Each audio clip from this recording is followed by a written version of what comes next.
Alright, what is going on guys, it's Tazz here, and welcome back to the channel. Now today what we've got for you guys is another Arrow video.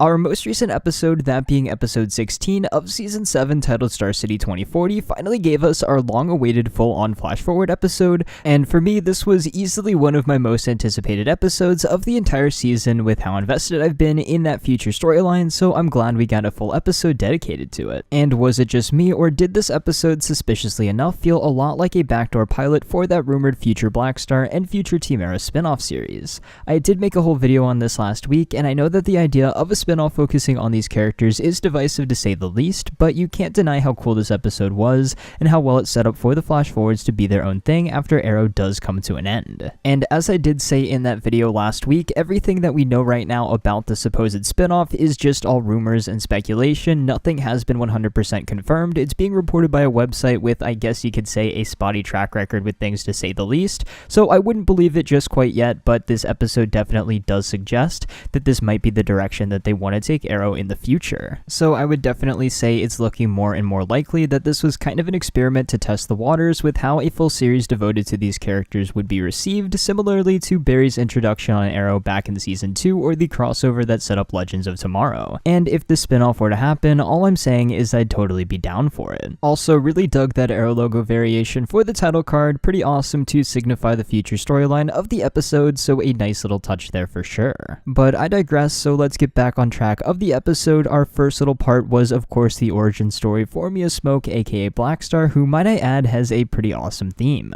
I said it back when we first heard it a few episodes back, but now after hearing it a few more times, it is easily one of my favorite character themes on Arrow. A pretty awesome theme for an equally awesome character, as we saw within the episode, but it all started way back at her birth, which keep in mind Oliver was present for, and then continued throughout her childhood until we caught up with the Mia that we know. And I did really love how she was trained by Nyssa Al Ghul. Was not expecting to see her pop up in this episode, but it's always nice to have her back on the show. Also, it is great to know that she is still alive in the future, but it is kind of odd that she was the one training Mia and not Oliver. I don't want to jump to any conclusions just yet, saying, oh, this 100% confirms that Oliver dies in Crisis. I think we will have more teased to us throughout the season leading up to the crossover next season, but I'll come back to this a little bit later in the video.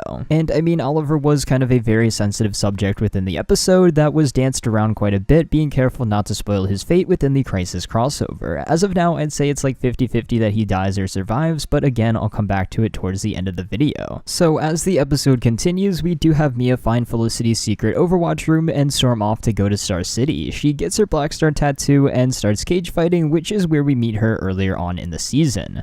But the main goal of our present day future was of course to find Felicity, and while they were at it, stop the bombs from destroying Star City. So we had William and Mia go off to find Felicity on their own at first, and were later joined by Connor, who gave us a bit more of an insight onto his backstory as well. He also dropped some nice Uncle Ben wisdom on Mia, loved that as well, one of our 2 Marvel references of the week. While Connor was around though, we did learn something that was kind of obvious about his relationship with Mia, but it was kind of nice to have it confirmed.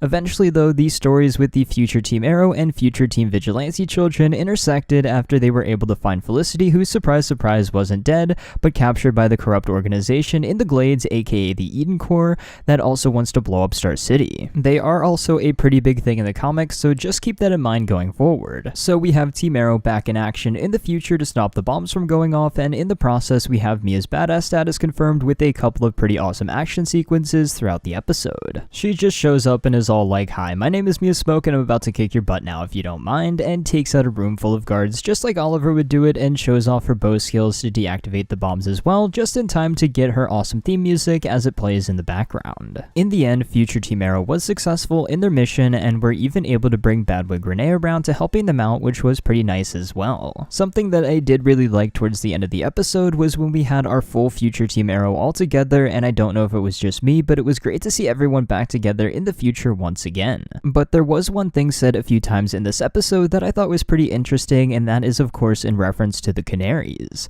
I know we do obviously have Dinah and Zoe as Canaries within the future, but the way it was said a couple of times made me think it was in reference to more than just 2 of them. Maybe it's just a bit of wishful thinking, but I feel like we might see Laurel eventually pop up as one of these Canaries in the future as well, possibly with our Lost Canary episode, but that's just my thought. Back over to Team Arrow though, and all of them coming together in the future, it just does go to show that even when times are dark, the future still has some bright moments. sense. Also really did love that heart-to-heart with Mia and Felicity at the end of the episode where they both kind of put everything out there and found some common ground. So a really nice scene between the two of them, but was it just me or did Felicity make it seem like she might have had something to do with Oliver not being around anymore? When Mia did ask Felicity whether or not this had something to do with her father, Felicity replied by saying something along the lines of, "No, this one's on me."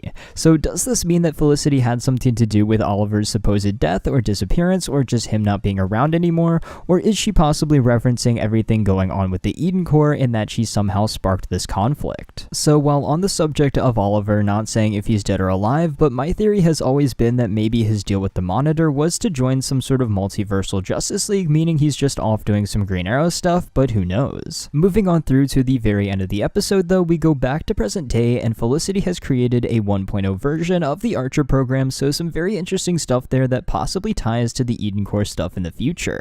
But overall, I thought that this was a great episode, and if it really is a backdoor pilot for that future spinoff, I'm on board with it for sure. Mia, William, Connor, and the rest of our future characters are absolutely awesome, and if the plan was to create a spinoff for the future storyline from the beginning, I'd say go for it. I think it would be a great way to carry on Arrow's legacy, so very excited for whatever comes next. But while on the subject of what comes next, all of the Emiko stuff does seem to be coming out in full force in next week's episode, and Oliver will catch on to the fact that Emiko might not be who she says she is. It seems like there's going to be a nice sort of moral conflict there with whether or not Oliver trusts his sister, who he barely knows, or this other Laurel who used to be a bad guy but has turned over a new leaf and knows what's really going on with Emiko. Also in the trailer, something that got me super excited for this episode, was not expecting it so soon, but we do get to see that red suit and some pretty awesome looking red arrows as well. We don't get a great look at it within the trailer, but we do have a better look in the promo pictures that were released for the episode. From what we can see in those promo images, she is teaming up with Team Arrow and the suit looks pretty awesome. I'm glad we're finally getting Red Arrow Emiko.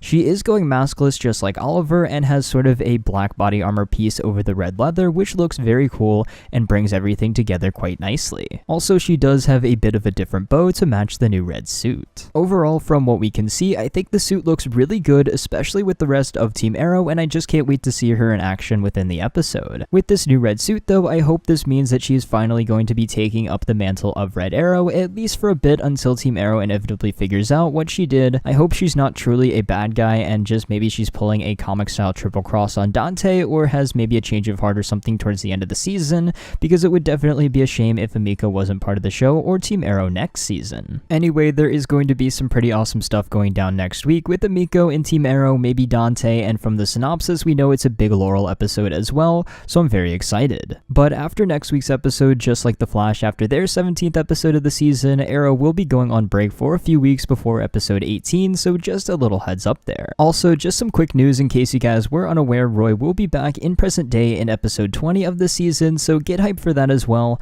Maybe we'll finally get some answers on what was going on his mission with Thea and Nyssa, and maybe get a little bit of an insight as to why Thea's not around in the future. With all of that said though, I want to know what you guys thought about this down in the comments below. What did you think of this future episode, and would you like a spinoff centered around these characters? How awesome is Mia's theme, and are you excited to finally see Emiko in that Red Arrow suit next week? I want to know your thoughts on all of this down in the comments below. But until next time guys, it's been Tazz, and I will see you guys in the next video.